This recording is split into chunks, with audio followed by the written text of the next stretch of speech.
Vamos a revisar algunos tweets que se han publicado en esta red social. Empezamos con el tuit de la ex ministra de Defensa, precisamente Nuria Esparch, que dice lo siguiente: inaceptables las declaraciones que insultan a la Marina de Guerra del Perú. Urge inmediata rectificación. Seguimos revisando algunos tuits de César Astudillo: rechazo absoluto al discurso antihistórico, caduco e infame de Béjar. Nuestro respaldo y nuestro reconocimiento a nuestra siempre gloriosa Marina de Guerra del Perú. El oficial de la Marina Segunda, Gustavo Manuel Valladares Neira, quien fuera acribillado en el Braen por los comunistas de la organización terrorista de los Quispe Palomino, fue el último héroe naval caído en acción de armas en Puerto Palmeras en octubre del 2020. Cuando muere Manuel Valladares, Gustavo Manuel Valladares es el hermano, ¿no?, quien va después a la misma zona para luchar contra estos remanentes de Sendero Luminoso. También el Partido Popular Cristiano ha enviado un comunicado de 3 puntos. Rechazamos los actos del gobierno que afectan la libertad de información y expresión. En el segundo, responsabilizamos al gobierno por la presencia de sentenciados, investigados o cuestionados por terrorismo, corrupción y crimen organizado en los niveles más altos del gobierno.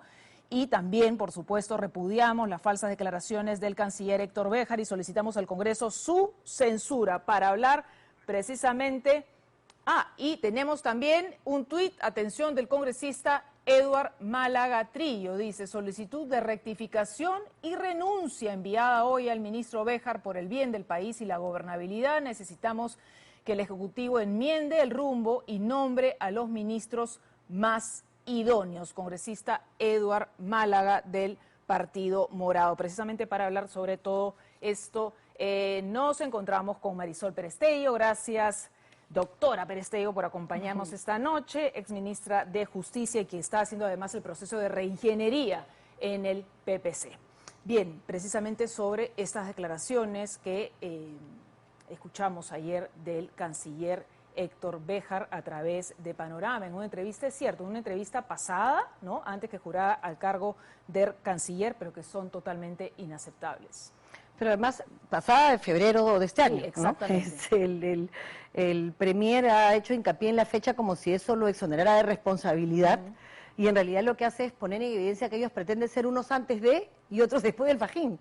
Y lo dramático es que el Fajín no debería de ponerse en personas que representan lo opuesto al Estado de Derecho, a la democracia, al respeto, a la transparencia necesaria para evitar la corrupción, ¿no? Investigados por vínculos con Sendero Luminoso, exguerrilleros, personas que consideran o quieren reescribir la historia sobre la base del papel que ellos jugaron en ella, porque Béjar es responsable directo de acciones en contra de la democracia en nuestro país. Y entonces eso es muy grave. Y darle a una persona que tiene esa trayectoria, la responsabilidad de las negociaciones internacionales que tienen que ver con la mirada de nuestro país hacia el mundo y la mirada del mundo hacia nuestro país, que impacta en una serie de situaciones, entre otras, la credibilidad y la confianza que podemos generar para atraer inversión. Pero eso lo conversábamos, Marisol, contigo precisamente ese día de la juramentación, ¿no?, del gabinete, y hablábamos de la preocupación de nombrar a Guido Bellido como premier. Ya desde ese momento, desde esa decisión del presidente Pedro Castillo, ya estábamos preocupadas por lo que podía venir. Es decir, ¿el presidente Pedro Castillo será consciente del daño que le hace a la gobernabilidad, a la democracia, al futuro del país, todos estos ministros cuestionados que además permanecen, a pesar de todos estos cuestionamientos, permanecen en el gabinete? Mira, mirando un poco hacia atrás, recordando además ese día en que nos tomó por sorpresa ese gabinete y todo lo que acompañó el proceso, porque nosotros hemos puesto énfasis hoy en 3 temas, hay muchos más, pero digamos estos 3 son gravísimos. El tema de transparencia, primero el tema de libertad de expresión, que tiene que ver con para ponerte el ejemplo de ese día, ¿no?, con el ingreso de la prensa a todo el proceso, donde era evidente que lo que estaban era mirando a quién le ponían el fajín, porque la gente no aceptaba ser liderado por una persona investigada por apología al terrorismo. Y esto ha venido acompañado después de salir de Palacio, trasladar sus oficinas a un lugar que no tiene control de ingresos. Lo denunciamos ese día. Dijimos, si no hay transparencia, si no hay capacidad de saber quién entra y quién sale, personas vinculadas a Movadef y tras la denuncia de la prensa se vio obligado, además, que al tercer o cuarto día ir a Palacio, ¿no? Sí, porque pero lo que acaba de pasar ayer o antes de ayer es gravísimo, porque lo que te dice es, mira, no solamente pretendieron ocultarlo, sino que ya obligados a transparentar el tema, mintieron en su pertenencia a un ministerio para ocultar sus nombres y sus identidades. Hablamos de esta denuncia, ¿no? precisamente de Panorama, ¿no? Anoche que son miembros del FENATEP fueron a Palacio de Gobierno en el registro, ¿no?, de visitas, dice que son funcionarios del Ministerio de Energía y Minas, y cuando le preguntan a estas personas que estuvieron ahí si eran profesores, no tenemos nada que ver, no somos profesores, no somos miembros del FENATEP, uno decía que era arquitecto, uno decía que iba a visitar al presidente de la República por otro tema, es decir... Eso es un delito contra la fe pública. Nosotros lo consignamos expresamente en alguna norma para garantizar o para combatir el lobby, por supuesto, el ilegal. Pero acá aplica perfectamente, ¿no? Una persona que consigna en un documento que es público, como es el registro de ingresos, datos falsos, incurre en un delito que tiene que ver con falsedad genérica. Bueno, deberían de abrirle un proceso penal a todos esos mentirosos, porque lo que tú no puedes permitir es que nos tomen el pelo como país, sobre todo cuando detrás de esas mentiras lo que hay es ocultar sus filiaciones. ¿Quién ¿no? tiene que hacer esa denuncia o iniciar esas investigaciones? En realidad se puede hacer de oficio, ¿no? La debería hacer el propio Palacio, pero obviamente no lo va a hacer porque es quien lo ha permitido. Pero ya siendo un hecho público, la Fiscalía debería de empezar a investigar porque se ha consignado datos falsos en un registro que es público y que tiene una finalidad, Marisol, para nuestro Estado, para nuestra democracia, que es la transparencia. Por eso te decía, hay un primer tema que es el tema del oscurantismo, que afecta a libertad de expresión, todo ese tema, ¿no?, de libertad visitas de opinión, clandestinas, que efectivamente no se sabe quién es, y bueno, aquí muestran que han mentido, ¿no? Porque han mentido todas estas personas que fueron a visitar al presidente, han dicho que son funcionarios de un ministerio y no son. ¿Pero por qué han mentido? Porque lo más grave es por qué mienten. Y mienten para ocultar su filiación a espacios o movimientos que evidentemente en un país democrático no tienen cabida. Entonces aquí hay un primer tema gravísimo, que es el tema de la libertad de expresión y opinión, que es la que nos permite, digamos, visibilizar hechos como estos y que la ciudadanía se entere de lo que está pasando. Un segundo hecho también dramático es el tema de el poner de premier, de canciller, de ministros, a gente, o tener a poderes en la sombra, ¿no? Desde Cerrón hasta Evo Morales, que son investigados, sentenciados por corrupción, por terrorismo o delitos afines, o por crimen organizado, el tema de los dinámicos y demás, y los pone en niveles de decisión que les permiten acceder a información confidencial y poner en riesgo la estabilidad del país. Hace unos días, en una declaración, el presidente Castillo dijo, si ven alguna actitud nefasta de algún ministro, seré el primero en sancionarla.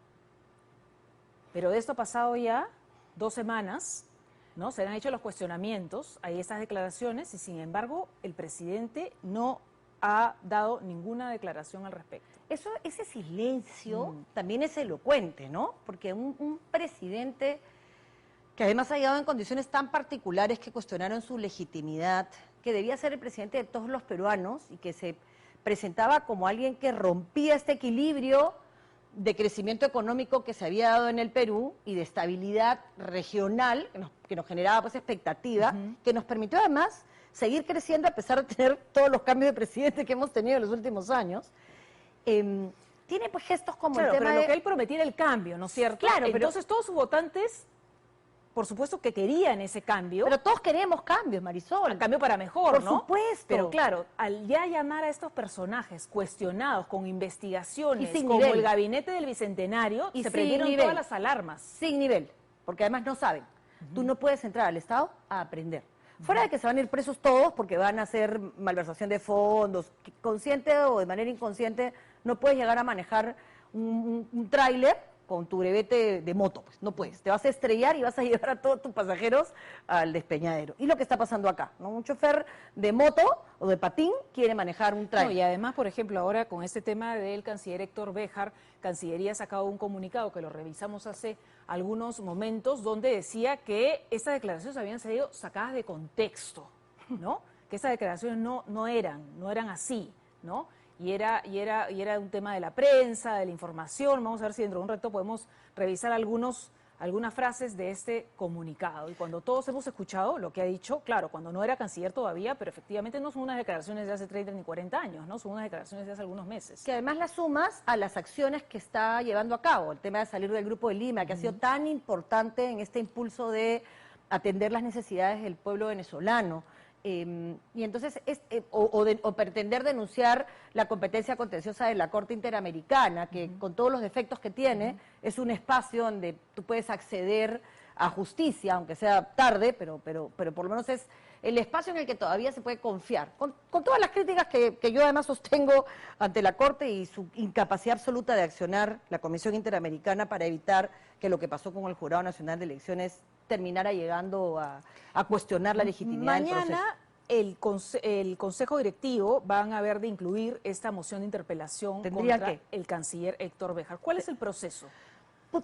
Ahora tienes que interpelar y luego se puede ir a la censura. Hay alternativas para cortar camino, pero yo no creo que haya que cortar camino. Yo creo que hay que hacer todo el proceso, pero exigirle al señor Béjar que primero dé una explicación del contexto, después de lo que dijo, y lo sano sería que se fuera, porque yo no creo que le haga bien ni al Perú, que para mí es lo más importante, ni a su partido, ni a sus ideas. Ahora, ¿por qué esperar la interpelación? Ocupar ese espacio, ¿Por qué el presidente Castillo no le pide la renuncia? No le pide la renuncia. O no renuncia a él. Claro.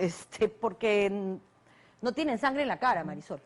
Porque sienten que han ganado sin ser conscientes que no han ganado con un respaldo popular, que ha ganado el anti y no el voto a favor de él, que mucha gente que votó por él no confiaba en él, pero no quería que ganara Keiko Fujimori, lo que yo respeto, por supuesto, pero estamos hoy en una situación país, Marisol, en el que la gente tiene una incertidumbre por lo que va a pasar mañana, un dolor porque su familia se va a desintegrar, los que pueden irse se irán más lejos y los que no se irán caminando. No, y sobre todo una coyuntura donde miles de peruanos han fallecido, donde estamos a punto de enfrentar una tercera ola de COVID. Además, donde los niños y los adolescentes no pueden regresar a clases porque no hay un plan para el regreso a clases, con una crisis económica, con incertidumbre. A todo esto súmale, mira qué duro, ¿no? Lo que nos está tocando vivir, porque yo no sé si les pasa a ustedes, pero yo todos los días me despierto y no sé, con esta sensación de los que tenemos hijos en edad de tomar decisiones para su futuro y no poder decirle, después de tanto haber sufrido, el Perú es un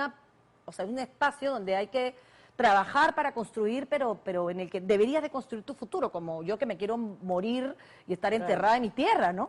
Pero claro, cuando te das cuenta que la situación es tan dura, que el tema de las vacunas es tan incierto, que no hay posibilidad de ayudar, porque no se dejan, lo que dices es, ¿qué hacemos, no? ¿Qué hacemos mañana para evitar que esto siga en una escalada horrible? Sobre todo cuando tenemos un presidente que no se dirige al país. ¿No es cierto? Que ante esta incertidumbre no nos dice qué va a pasar o qué va a hacer. Y tienes un poder oculto que se dirige en cadena, digamos, en una hora importante, en un medio que tiene una llegada a cierto sector del país para reivindicar las cosas que él negó antes.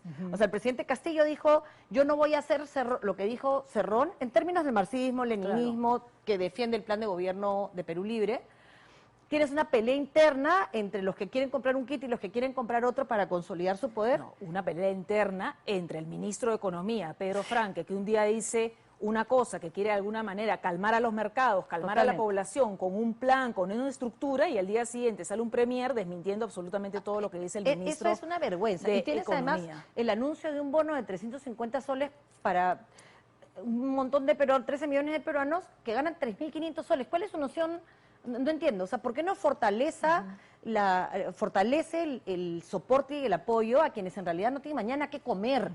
Y garantiza sostenibilidad laboral, porque lo que los peruanos queremos es trabajar, no queremos que nos regalen la plata. Entonces, si oportunidades de trabajo. Por supuesto. Claro. Y eso te lo da, de trabajo, ¿cómo se dan? Con más inversión. ¿No? Pues. Hay dos mociones también, Marisol, para calificar como actos inmorales la suscripción de las resoluciones de nombramientos de Héctor Béjar y Guido Bellido, que han firmado dos congresistas de Avanza País. ¿Cuál sería el destino de estas mociones, la finalidad de estas dos mociones?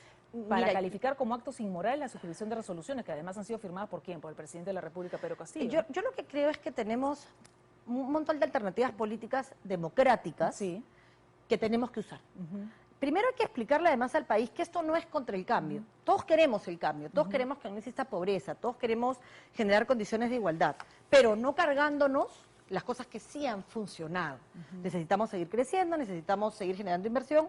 No queremos, o sea, ellos, cuando tú hablas de la reforma de la Constitución, lo único que te dicen es que quieren que el Estado sea empresario. Este Estado, el corrupto, el que no es capaz de Con ejecutar... esos nombramientos tan con cuestionados. Este Estado se va a encargar de manejar las empresas estratégicas del país. O sea, ¿de qué estamos hablando?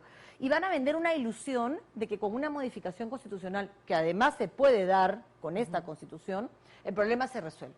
Entonces, el juego maquiavélico, en realidad, que hay detrás de esto es dividir a la población entre los que quieren el cambio y los que no. Es mentira, todos queremos el cambio, pero que sea liderado por gente decente, sin investigaciones por terrorismo o por corrupción, que además se ponga a disposición de la acción de la justicia y no asuma una representación tan importante como la de ser premier si tiene una investigación por terrorismo. Sobre todo cuando esa fue la promesa del candidato Castillo, de Por un supuesto. cambio para mejor, para precisamente terminar con todas esas prácticas políticas en nuestro país. Pero además los ministros que pone tienen unas, o sea, todos han sido separados de sus institutos, no todos, estoy generalizando, las generalizaciones siempre son malas, injustas. sí. Algunos de ellos. Pero uno de ellos ha sido separado de la policía por mala conducta. Los otros tienen investigaciones por senderismo o sentencias en su momento Lavado de activos. por haber sido parte de la guerrilla. Algunos de ellos están cuestionados por ser parte de los dinámicos. Otros no tienen la menor idea de lo que están haciendo. Otros han generado que la renuncia de sus viceministros porque evidentemente se están entrometiendo y teniendo acceso a información que tiene que ver con seguridad del Estado. Entonces, ¿hasta dónde se permite? Y lo que tú me preguntabas, para absolver tu pregunta, es que entre los caminos democráticos está la vacancia por incapacidad moral, que es una puerta que se abrió en un momento determinado. ¿Pero crees que con estas dos mociones, estos congresistas de Avance País están buscando eso? Bueno, es que no habría otra Bueno, otra vamos a ver opción. lo que pasa mañana, porque eso también se va a ver en el Consejo Directivo. Gracias, Marisol Pérez, No, gracias por a ti, acompañarnos Marisol, esta muchas noche gracias. en la edición central. Seguramente estaremos